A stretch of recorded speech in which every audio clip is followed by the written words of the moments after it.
Assalamualaikum warahmatullahi wabarakatuh. Selamat datang di channel YouTube Borin Vlog.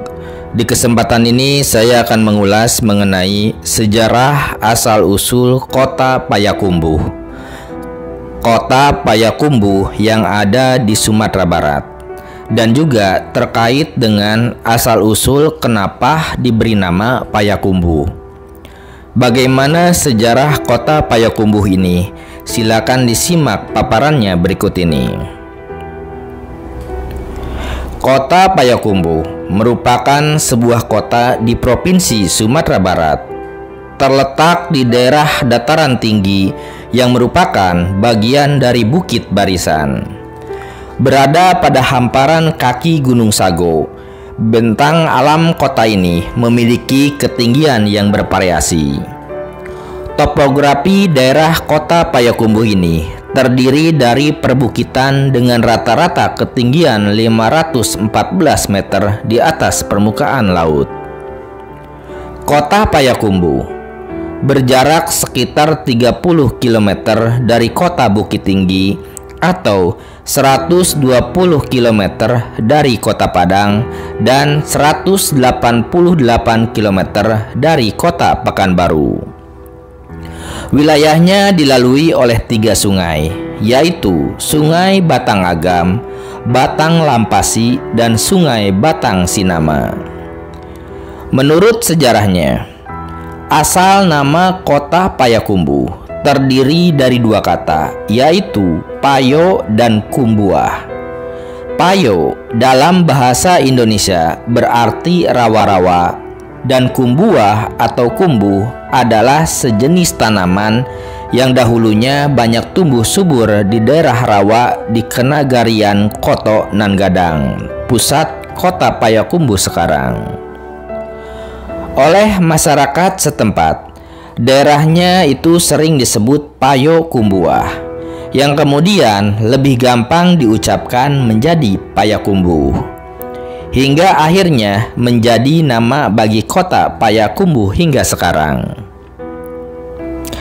Daerah kota Payakumbuh merupakan sebagian dari wilayah adat Minangkabau yang terdiri dari 3 luhak yang disebut Luhak Nan Tigo, yaitu Nan Tuo Luhak Tanah Datar, Nan Tangah Luhak Agam, dan Nan Bungsu Luhak Limo Puluah Koto.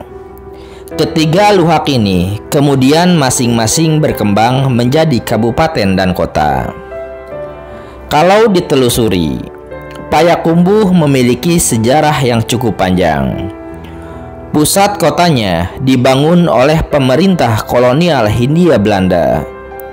Sejak keterlibatan Belanda dalam Perang Padri, yaitu 1803 hingga 1838 Masehi, kawasan ini berkembang menjadi depot atau kawasan gudang penyimpanan dari hasil tanaman kopi dan terus berkembang menjadi salah satu daerah administrasi distrik pemerintahan kolonial Hindia Belanda pada waktu itu.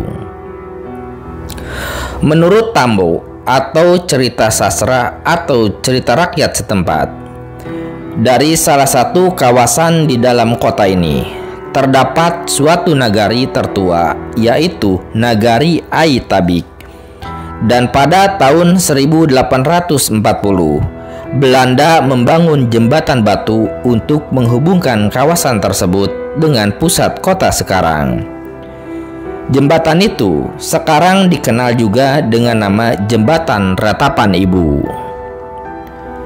Kota Payakumbuh sejak zaman sebelum kemerdekaan telah menjadi pusat pelayanan pemerintahan, perdagangan, dan pendidikan terutama bagi Luhak Limo Puluah. Pada zaman pemerintahan Belanda, Payakumbuh adalah tempat kedudukan asisten residen yang menguasai wilayah Luhak Limo Puluah, dan pada zaman pemerintahan Jepang, Payakumbuh menjadi pusat kedudukan pemerintah Luhak Limo Puluah. Seiring berjalannya waktu, Payakumbuh kini sudah berkembang cukup pesat.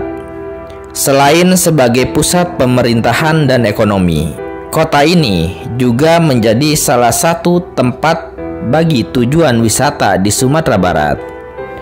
Kota Payakumbuh ini memiliki beberapa objek wisata, di antaranya Harau adalah air terjun yang sangat terkenal di Payakumbuh.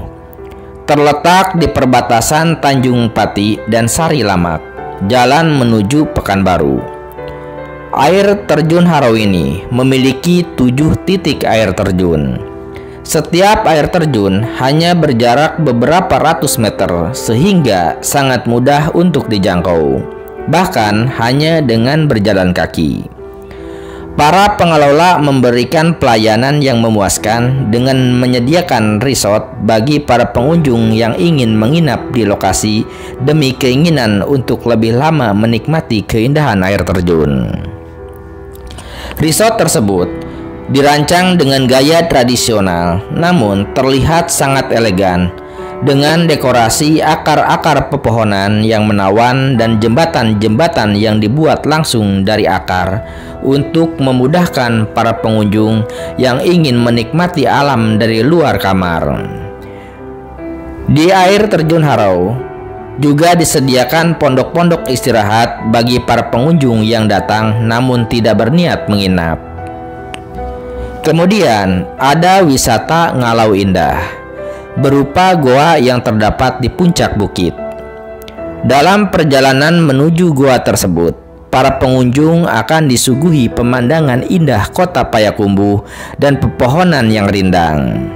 Sesampainya di goa, kita akan disambut oleh goa indah yang bersih dan terawat.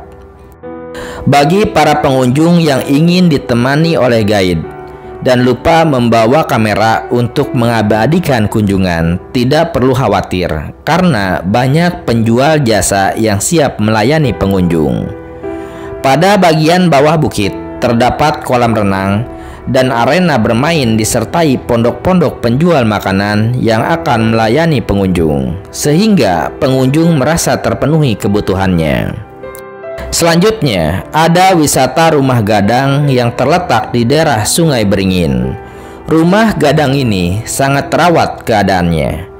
Pemandangan yang disuguhkan akan membuat pengunjung betah berlama-lama di sini karena letak Rumah Gadang yang berada di tengah-tengah sawah memberikan kesejukan dan ketenangan.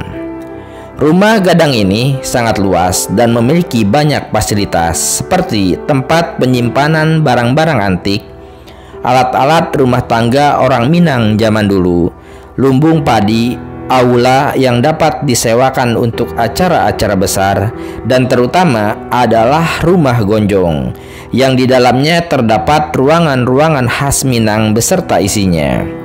Desain Rumah Gadang yang indah ini sangat tepat bagi para pengunjung yang menyukai bidang fotografi, karena saat berada di Rumah Gadang ini kita tidak akan kehabisan objek untuk dipoto. Kemudian ada pula Masjid Tuo.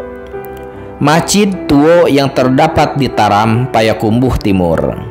Masjid Tuo ini sudah ada sejak berabad-abad lalu. Di masjid ini terdapat sebuah kuburan yang dianggap sakral oleh masyarakat sekitar. Kuburan ini memiliki kisah unik. Konon, pada zaman dahulu, saat itu sedang musim haji. Suatu hari, seorang lelaki tua bercukur rambut di depan Masjid Tuo tersebut. Saat sedang dicukur, dalam keadaan setengah botak, lelaki tersebut berteriak bahwa kota Mekah terbakar, dan seketika dia pun hilang. Beberapa bulan kemudian, saat orang-orang kembali dari Tanah Suci, tersiar kabar dari mereka yang pulang itu bahwa Mekah terbakar, dan yang memadamkannya adalah seorang lelaki setengah botak.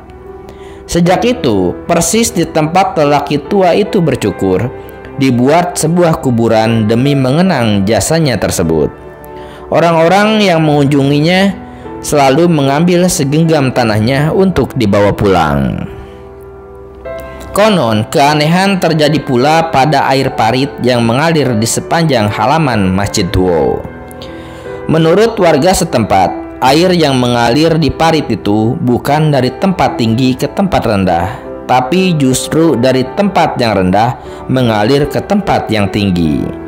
Banyak orang yang yakin air tersebut ada kaitannya pula dengan kisah lelaki tua yang mencukur rambut menghilang dan dikatakan telah memadamkan kota Mekah.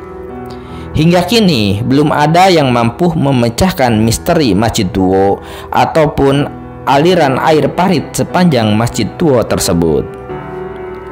Lalu, yang tak kalah menariknya di kota Payakumbuh adalah jembatan Ratapan Ibu yang melintasi Sungai Batang Agam. Menurut kisahnya, pada zaman penjajahan Belanda dulu, jembatan ini digunakan sebagai tempat menembak mati para pemuda yang kemudian dibuang ke Sungai Batang Agam. Dan ibu-ibu mereka menyaksikan sambil berenang air mata. Itulah sebabnya jembatan ini diberi nama Jembatan Ratapan Ibu. Di jembatan ini banyak terdapat bendi atau delman yang siap membawa pengunjung berkeliling kota Payakumbuh. Nah, seperti itu sejarah asal-usul kota Payakumbuh, juga terkait alasan kenapa diberi nama Payakumbuh serta beberapa objek wisata, baik itu wisata alam, religi, ataupun wisata sejarah yang ada di kota Payakumbuh. Terima kasih sudah menyimak kisah dan paparan sejarah Payakumbuh ini di channel YouTube Borin Vlog. Di channel ini Anda juga bisa menyimak sejarah dari kota-kota lainnya di Indonesia. Juga ada cerita rakyat, dongeng, dan legenda Nusantara. Terima kasih atas perhatiannya. Assalamualaikum warahmatullahi wabarakatuh.